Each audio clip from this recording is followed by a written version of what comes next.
Sampai kapan negara ini akan jadi benar? Hukum dipermainkan. Masa hukum kita bukan berdasarkan undang-undang, tapi berdasarkan pesanan. Koordinasi, pakai pasal koordinasi dengan delik pengkondisian unsur pidana kong kali kong. Bagaimana mungkin negara ini akan bisa? Lihat ini semua ya, ini panggilan, ini putusan, pertimbangan putusan akan saya robek. Percuma juga. Karena apa? Negara kita tidak menganut hukum yang benar, tidak sesuai dengan apa? Konstitusi. Lihatlah, jaksa mempermainkan perkara, jaksa mempermainkan masyarakat. Ini saya robek nih panggilannya jaksa. Ya, saya pikir saya takut, saya tidak takut. Tidak ada lagi yang saya takut ini. Saya akan hadapi dengan taruhan nyawa. Siapkan regu tembak dan peti jenazah kalau mau kriminalisasi saya, karena saya pasti akan melawan. Sebagai putra Tamalaki, saya siap untuk melawan terus. Ingat, bagi saya sudah cukup saya dipermainkan selama ini. Lihat, bagaimana mungkin hakim bisa dipesan putusannya? Bagaimana mungkin hakim yang digaji oleh negara pakai uang rakyat bisa-bisanya hanya bisa menipu masyarakat? Ya, di mana?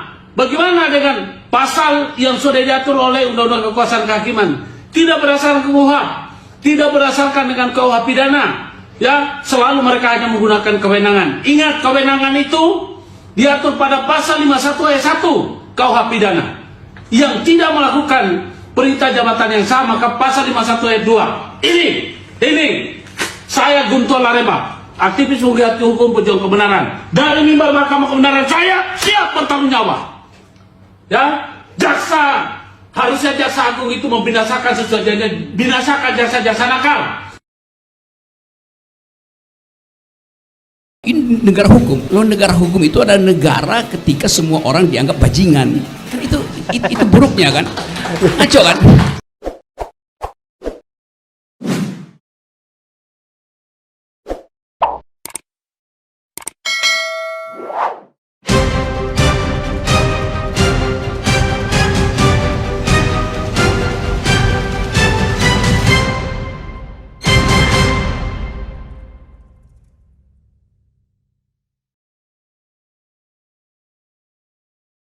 Jadi setiap kali ini negara hukum. Loh, negara hukum itu adalah negara ketika semua orang dianggap bajingan. Kan itu buruknya kan? Ngaco kan? Saya ulangi ya, negara hukum itu adalah negara ketika semua orang dianggap bajingan. Ya memang itu yang terjadi. Nanti ada doktrin equality before the law, semua orang sama di depan hukum. Padahal prinsip equality before the law bukan semua orang sama di depan hukum, tetapi hukum harus sama diakses oleh orang yang berbeda. Orangnya memang berbeda. Tentu kedudukan saya sebagai warga negara berbeda dengan yang punya pulau reklamasi. Dia punya status lebih tinggi, maka dia nggak sama dengan saya, nggak ada soal. Tetapi akses saya ke hukum harus sama itu. Jadi akses yang harus sama, bukan orangnya yang harus jadi sama tuh. Nggak ada kita semua dipukul rata oleh hukum, nggak. Hukum harus bisa diakses dengan cara yang sama oleh orang yang berbeda. Itu namanya equality before the law. Itu hal yang simple yang kadang-kala salah diucapkan oleh politisi karena memang cuma mau gagah-gagahan equality before the law. Ngerti apa enggak tuh poin itu? Jadi demokrasi itu artinya kita berbeda tapi kita punya akses yang sama terhadap hukum. Itu namanya equality before the law. Itu kata John Locke begitu. Jadi orang yang cuma ngutip-ngutip phrasing itu dia nggak ngerti logik di belakang equality before the law. Terima kasih. Inilah penampakan uang senilai hampir 1 triliun rupiah milik mantan pejabat MA Zarof Rikar yang jadi tersangka kasus suap dalam persoalan kasasi Ronald Tanur. Uang tunai ini disita Kejagung setelah melakukan penggeledahan di 2 lokasi, yakni di rumah Zarof yang berada di Senayan, Jakarta dan juga kamar hotel Le Meridin, tempat ZR menginap ketika ditangkap di Bali pada Kamis 24 Oktober 2024. Tidak hanya uang tunai dalam berbagai mata uang yang totalnya nyaris mencapai 1 triliun rupiah jika dirupiahkan, penyidik juga menemukan emas berbentuk antam dan logam mulia dengan berat total sekitar 51 kg atau setara dengan 75 miliar rupiah. Zarof menjadi tersangka atas kasus suap dan gratifikasi dalam memuluskan perkara Ronald Tanur hingga bebas terkait kasus penganiayaan terhadap sang kekasih hingga meninggal dunia. Namun tidak hanya itu, uang-uang tersebut diakui Zarof tidak hanya berasal dari kasus Tanur, tapi juga berasal dari saat ia menjadi makelar pengurusan perkara di MA sejak 2012 sampai 2022.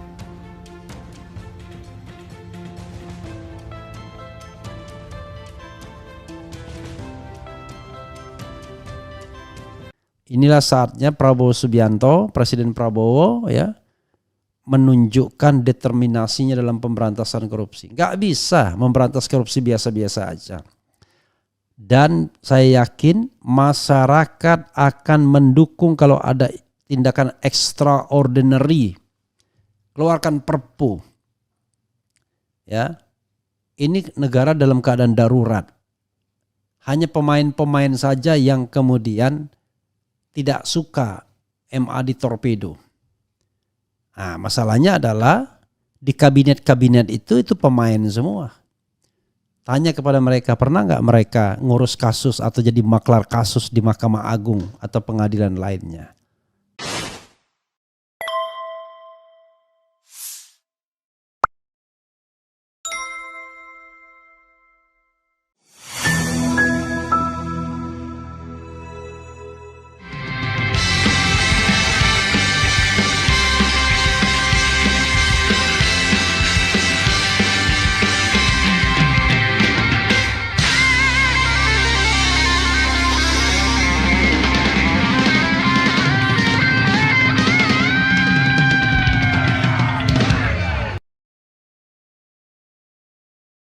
Kurangi korupsi. Kalau tidak bisa kita habiskan korupsi dalam waktu singkat, minimal kita tekan dan kurangi. Kita tidak akan kompromi dengan korupsi.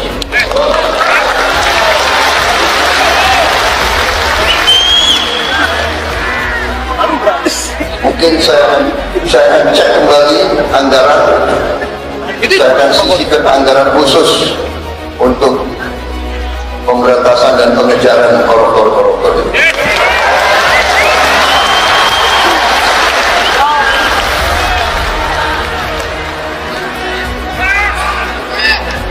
Kalaupun dia lari ke Antartika, aku kirim pasukan khusus untuk nyari mereka di Antartika.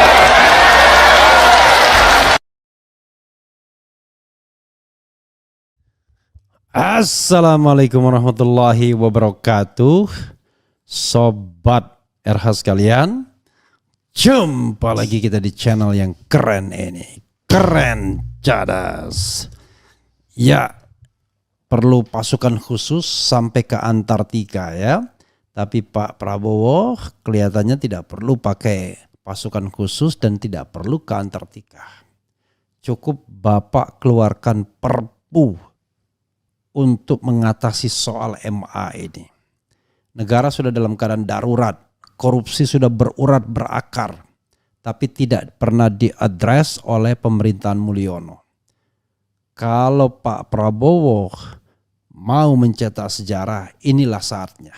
Saya yakin civil society, kelompok anti korupsi akan mendukung dan berada di belakang Bapak kalau Bapak tegas terhadap kasus di Mahkamah Agung ini yang menyangkut seorang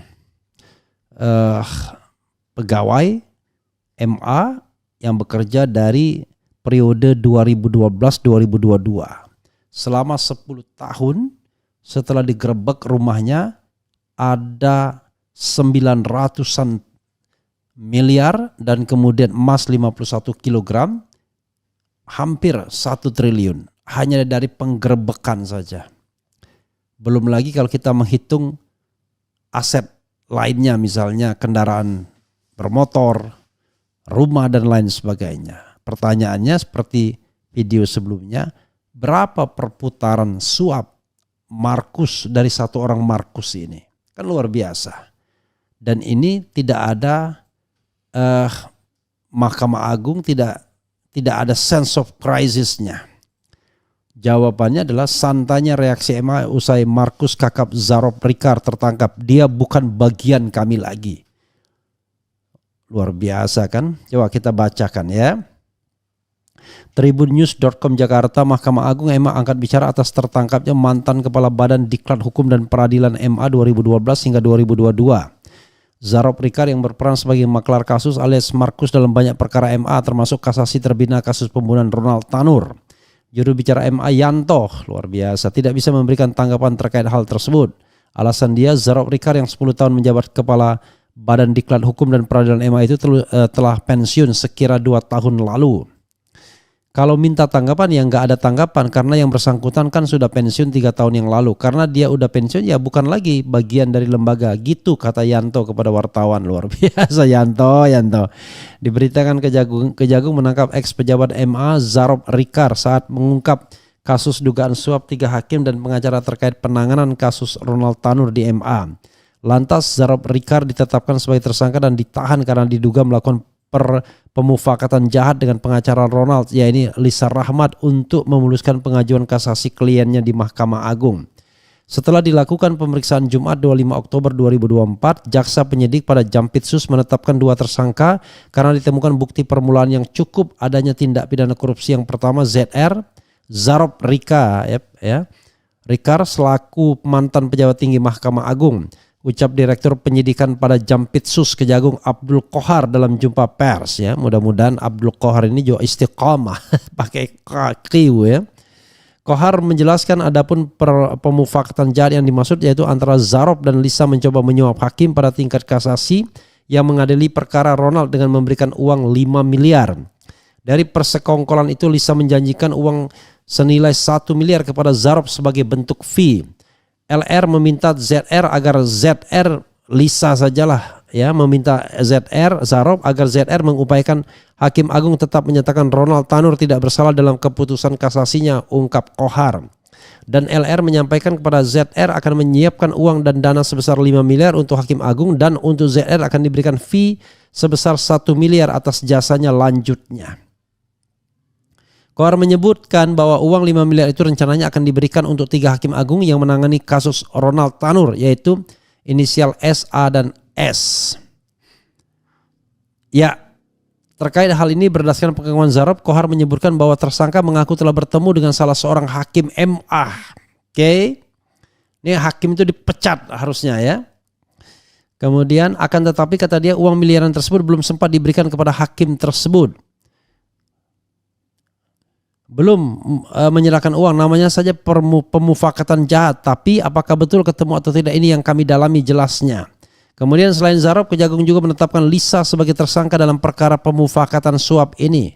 Uang hampir 1 triliun dan emas 51 kg Zarob Rikar lupa jumlah kasus. Yang mengejutkan dalam penangkapan Zarob Rikar, penyidik Kejaksaan Agung menemukan barang bukti uang dan emas yang sangat banyak.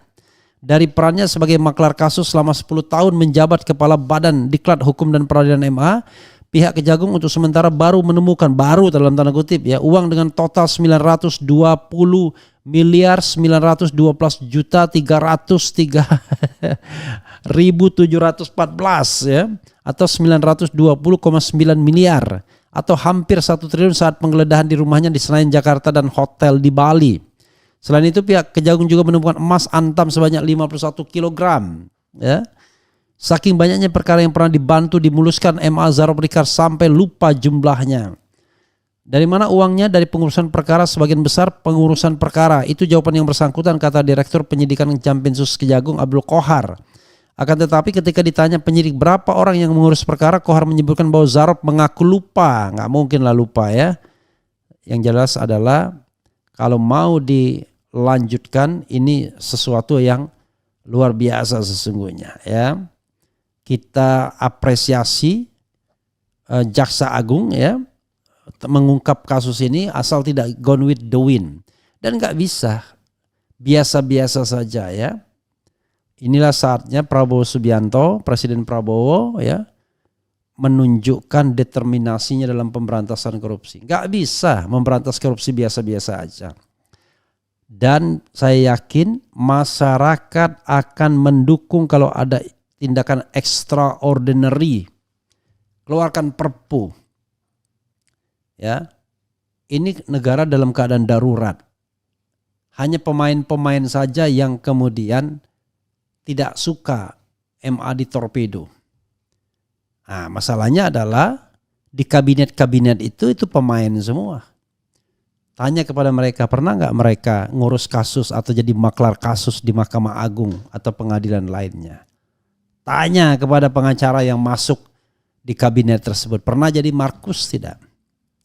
Ya, jadi sobat era sekalian, inilah saatnya kita mau memerangi korupsi kalau serius. Dan saya berharap Prabowo serius. Prabowo tidak main-main.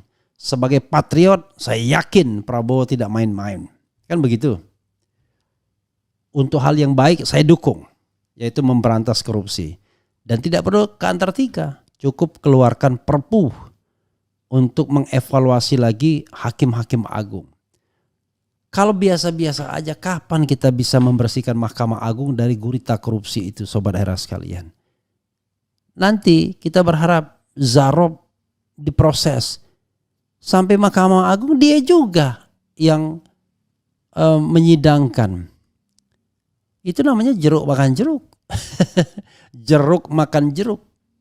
Sekarang pertanyaannya adalah, dari 100% kumpulan di Mahkamah Agung itu, siapa yang berani mengatakan dia bersih? Tanyakan kepada Ridwan Mansur misalnya, hakim agung yang sekarang berada di Mahkamah Konstitusi. Yakin dia bersih? Tanyakan kepada Anwar Usman, yakin dia bersih? Tanyakan kepada mereka, apakah mereka selama menjadi hakim bersih? Kalau tidak, mereka tidak punya standing sesungguhnya untuk duduk di tempat yang terhormat itu. Kita tidak tahu jawabannya. Tanyakan saja kepada mereka, ya kan? Karena mereka sudah mengucap sumpah berkali-kali, demi Allah, demi Allah, demi Allah. Apalagi kalau seandainya tiba-tiba dalam posisi sebagai hakim konstitusi, ngurus kasus juga. Parah, ya kan? Jadi saudara sekalian, sekali lagi kita tidak ingin ya ada tragedi. Justru yang dihukum itu adalah orang yang ingin membongkar kasus korupsi, ya, dengan alasan bahwa dia melakukan pencemaran nama baik. Karena lingkaran korup ini, sobat era sekalian, mulai dari penegak hukum, ya, mulai dari tingkat penyelidikan, penyidikan sampai vonis, bahkan sampai peninjauan kembali dan lain sebagainya. Udahlah, main-main semua. Tapi kalau ditanyakan pada Refli Harun tidak pernah ngurus kasus. Tidak pernah nyuap hakim. Jelas. Kenapa? Karena saya cuma di Mahkamah Konstitusi saja bersidangnya. Karena saya tahu, saya menghindari untuk hal-hal seperti itu. Kalau enggak jadi Markus juga. Tanyakan dari kumpulan pengacara itu, berapa orang yang tidak pernah mengurus kasus, tidak pernah membayar, atau kong kali kong dan lain sebagainya. Kan seperti itu yang harus kita pahami. Nah, karena itu inilah saatnya kepada Presiden Prabowo Subianto kita dukung memberantas korupsi melalui kasus ini. Tidak perlu sampai ke Antartika, tidak perlu pakai pasukan khusus, cukup keberanian untuk mengeluarkan peraturan pemerintah pengganti undang-undang. Nanti biar saya yang ikut memobilisasi agar ada dukungan civil society. Saya yakin akan didukung. Cuma saya tidak tahu apakah ya bapak-bapak ya kan yang di sana dukung atau enggak. Ya, apakah Yusril dukung atau enggak? Apakah Otto Hasibuan dukung atau enggak? Apakah Supratman Andi Adgas dukung atau enggak? Apakah Natalius Pigai dukung apa enggak? Menteri-menteri yang menurut saya terkait langsung dengan pemberantasan korupsi. Ya, termasuk Agus Andrianto dukung atau enggak? Tanyakan kepada mereka, pernah enggak mereka mengurus kasus? Pernah enggak mereka terlibat pada hal-hal yang buruk misalnya? Begitu Pak Prabowo, kalau Bapak betul-betul ingin memberantas korupsi. Saya yakin Bapak serius memberantas korupsi. Kita dukung 100%. Ya, inilah saatnya. negeri ini dibebaskan dari korupsi. Naik skor indeks persepsi korupsi dari 34 langsung ke 51. Itu keren. Keren Cadas namanya. Ya. Itu namanya tidak omon-omon memberantas korupsi. Tapi kalau omon-omon, ada kita tidak boleh mengintervensi Mahkamah Agung, kita begini, prinsip independensi, itu prinsip sontoloyo kalau seandainya penegakan hukumnya benar. Tapi kalau tidak benar, as the head of state, ya kan, wajib hukumnya untuk bertindak, ya. Begitu, tentu bertindaknya sesuai dengan konstitusi yang ada, yaitu dalam hal ihwal kegentingan yang memaksa presiden bisa mengeluarkan peraturan pemerintah sebagai pengganti undang-undang. Korupsi ini sudah genting, termasuk korupsi di Mahkamah Agung, korupsi di dunia peradilan. Ini sudah jadi barang yang sudah membusuk, dan jangan-jangan ya sebagian besar orang-orang di kabinet Bapak itu orang Markus juga, yang ngurus kasus di Mahkamah Agung juga, tukang urus perkara juga. Tanyakan, pernah nggak mereka menyuap dunia peradilan? Nah itu, jangan sampai kita dipimpin oleh orang-orang yang track recordnya tukang suap di pengadilan. Begitu kita ingin mentorpedo Mahkamah Agung dengan kewenangan presiden sebagai the head of state, orang itu yang akan menghalangi, jangan Pak, begini Pak, begitu Pak. Itu yang namanya sontoloyo, ya. This is the moment. Tapi kalau misalnya lembeknya di kepala negaranya, di kepala pemerintahannya, kita nggak punya harapan lagi. Tapi kalau lembeknya di pembantu-pembantunya, yakinkan, kita dukung Prabowo untuk melakukan hal ini. Mungkin terlalu muluk harapan saya, tapi mudah-mudahan tidak, ya. Ada extraordinary step harusnya. Masa kita biasa aja melihat seorang pegawai Mahkamah Agung mengumpulkan lebih dari 1 triliun sebagai fee dari Markus. Lalu kita nggak tergerak, nggak berimajinasi. Jangan-jangan semua hakim agung terlibat dalam hal seperti ini. Udah pernah terima semua. Kan kacau dunia ini. Ya kan? Begitu saja saudara sekalian. Mudah-mudahan kita diberkati oleh Allah Subhanahu wa taala negeri ini, ya, mendapatkan pemimpin yang betul-betul tidak omon-omon dalam memberantas korupsi. Wassalamualaikum warahmatullahi wabarakatuh. Keren Cadas.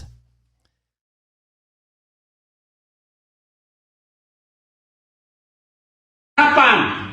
Sampai kapan negara ini akan jadi benar? Hukum dipermainkan. Masa hukum kita bukan berdasarkan undang-undang, tapi berdasarkan pesanan. Koordinasi, pakai pasal koordinasi dengan delik pengkondisian unsur pidana kong kali kong. Bagaimana mungkin negara ini akan bisa? Lihat ini semua, ya, ini panggilan, ini putusan, pertimbangan putusan akan saya robek. Percuma juga. Karena apa? Negara kita tidak menganut hukum yang benar, tidak sesuai dengan apa? Konstitusi. Lihatlah, jaksa mempermainkan perkara, jaksa mempermainkan masyarakat. Ini saya robek nih panggilannya jaksa. Ya, saya pikir saya takut, saya tidak takut. Tidak ada lagi yang saya takut ini. Saya akan hadapi dengan taruhan nyawa. Siapkan regu tembak dan peti jenazah kalau mau kriminalisasi saya, karena saya pasti akan melawan. Sebagai putra tamalaki, saya siap untuk melawan terus. Ingat, bagi saya sudah cukup saya dipermainkan selama ini. Lihat, bagaimana mungkin hakim bisa dipesan putusannya? Bagaimana mungkin hakim yang digaji oleh negara pakai uang rakyat bisa-bisanya hanya bisa menipu masyarakat? Ya, di mana? Bagaimana dengan pasal yang sudah diatur oleh Undang-Undang Kekuasaan Kehakiman? Tidak berdasarkan KUHP, tidak berdasarkan dengan KUH pidana. Ya, selalu mereka hanya menggunakan kewenangan. Ingat, kewenangan itu diatur pada pasal 51 ayat 1 KUH pidana. Yang tidak melakukan perintah jabatan yang sama ke pasal 51 ayat 2. Ini saya Guntur Laremba, aktivis penggiat hukum pejuang kebenaran. Dari mimbar Mahkamah Kebenaran saya siap bertanggung jawab. Ya, jaksa, harusnya jaksa agung itu membinasakan sesuatu, binasakan jaksa-jaksa nakal.